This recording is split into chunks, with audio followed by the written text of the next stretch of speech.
მიმართებით, რომლებიც უკვე ფლობენ. რომლებიც უკვე ფლობენ, რა თქმა უნდა, საკუთრების უფლება იქნება დაცული, მაგრამ მე ვფიქრობ, სწორედაც რომ კონსტიტუციაშიც უნდა იყოს, რომ შემდეგ საკონსტიტუციო სასამართლოსთან წინააღმდეგობაში რაც მოვიდა და მორატორიუმი შეჩერდა, სწორედ იმ მოტივაციით, რომ საკონსტიტუციო ჩანაწერი არ იყოს, სწორედ ამიტომ ჩვენ საკონსტიტუციო ჩანაწერს ვაკეთებთ და შემდეგი უკვე მარეგულირებელი მექანიზმები იქნება მაღალი იერარქიის კანონში, ორგანულ კანონში, რომელსაც ვთქვათ, პარლამენტში მიღების შემთხვევაში თუ კი ცვლილება მოინდომებს პარლამენტი, იქნება ანუ მაღალი მათ საკუთრების უფლება დარჩება თუ მათ მოუწევთ რომ გაყიდონ ეს მიწა და თუ ვერ გაყიდიან შემდეგ სახელმწიფო მიყიდოს. აქ ასევე სხვა რისკებიცაა გასათვალისწინებელი, საკონსტიტუციო ჩანაწერი არ იცავს ყველა შესაძლო. არავინ საერთოდ არაფერს საკუთარი პრაქტიკიდან მიადვილება რა თქმა უნდა ასეთი ლოგიკის განვითარება მე მესმის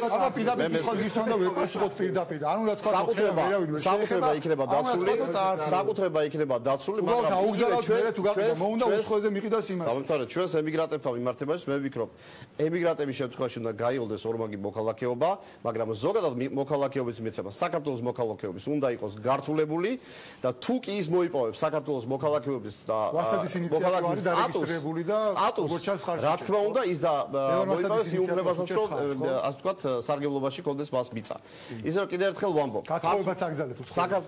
გათხოვებაც აგზავნეთ უცხოელებს. არა, მოდით მაშინ მე რჩევას მოგცემთ თქვენ. მე არ მინდა რჩევა უბოთ პირა. მე მახსოვს როგორ თესავდით თქვენ პირდაპირ ეთერში მარიხუანას, მე მინდა შემოგთავაზოთ, რომ სიკეთე დათესეთ ჯობია ვიდრე მარიხუანა. ეს უკეთესი გამოსავალი იქნება, საერთოდ ამას არ ასეთი რეჟიმით უნდა ვიმუშაოთ, რადგან დრო ბევრი არა გვაქვს, ყველას მოგცემთ შემაჯამებელ სიტყვას. ბატონ გიორგი, შემდეგ ბატონ იოთარი, შემდეგ აკეთა პლანი. მიწის ფასი პირდაპირ პროპორციულად დამოკიდებულია იმაზე, რომ რაც უფრო მალე აღარ იქნება სახელმწიფოს ხელში მიწა სასოფლო-სამეურნეო, მით და იქნება ის საქართველოს მოქალაქეების ხელში, მით უფრო მალე ამ მიწას დაედება ფასი. ჯერ დღეს არსებობს სახელმწიფო ფასი ამ მიწებზე, რომელიც ძალიან ნელა იყიდება აუქციონებზე, იგივე საქართველოს მოქალაქეებზე და შესაბამისად სახელმწიფო დაბალი ფასის გამო კერძო სექტორში არსებული ფასიც დაბალია.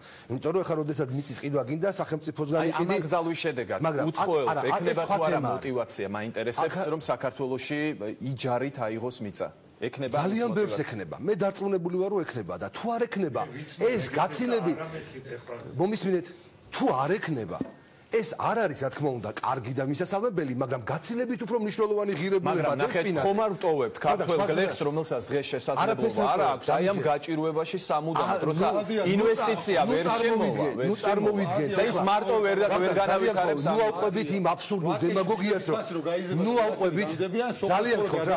ნუ ავყვებით ჯაფარიძის აბსურდულ დემაგოგიას, იმას როგორიც არის დღეს. ბრბანაწლავი რო გაგისყდება მიწა თუ არა გაგოპერაციას ვერ გაიგებს. გიორგი, სხვა რამეს ვამბობ. გლეხს აქვს მიწა, მაგრამ მას არ აქვს ფული, რომ განავითაროს ამ მიწაზე რაიმე. უცხოური ინვესტიციაც არ შემოდის, დამოუკიდებლად ამას როგორ შეძლებს. მაგას ხსნი, რომ ადამიანები, როდესაც აღარ იქნება სახელმწიფოს ხელში მიწა, ის მიწა გაძვირდება, მთლიანად კერძო სექტორში არსებული მიწა და საბაზრო ფასი იმაზე იქნება გაცილებით მაღალი. მხოლოდ მას შემდეგ ეღირება 1 ჰექტარი მიწა არა საშუალოდ 2000 ლარი, არამედ შესაძლებელია 15 ან 20000 ლარი. მიყიდის ამ გაძვირებულ მიწას. მიყიდაზე კი არ არის საუბარი. წავა და ამ მიწას ელემენტარულად ბანკში ჩადებს, აიღებს კრედიტს და გაძვირდება. როგორც კი აღარ იქნება სახელმწიფო ფასი, გაძვირდება. აუცილებლად, იმიტომ რომ იმაზე უფრო როგორ გაძვირდება, ვიდრე უცხოელებსაც როგორც კი აღარ იქნება სახელმწიფო ფასი, აი ელემენტარული მაგალითში სწორსაბოთ არ გესმის, წარმოდგენა რომ გქონდეთ სულ რაღაც უცნაურად სწორსაბოთ, მაგრამ უცნაურად უცხოელებზე თუ იქნება ნაშრომება რომ მიყიდა ამაში არ შემოხმობა უფრო მაღალი იქნება და ხომ გაძვირდება.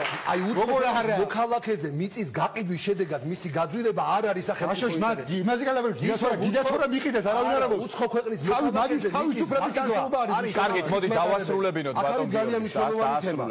უცხო ქვეყნის მოქალაქეზე მიწის გაყიდვა არის იმ საფრთხის მატარებელი, რაზეც ისაუბრა აქ ხალხმა და ასეთი მაგალითები უამრავია ამ ქვეყანაში. თუ დავიბრმავებ და დავიყრუებთ თავს, მაშინ ვერ დავინახავთ, მაგრამ ხო ხედავთ არა? მართლა ხო არ არის ხა საბავშვო ბაგი ხო არ არის, რომ ეს ყველაფერი არ არსებობს და მე მაინც მინდა მიწა გავყიდო, კაცო.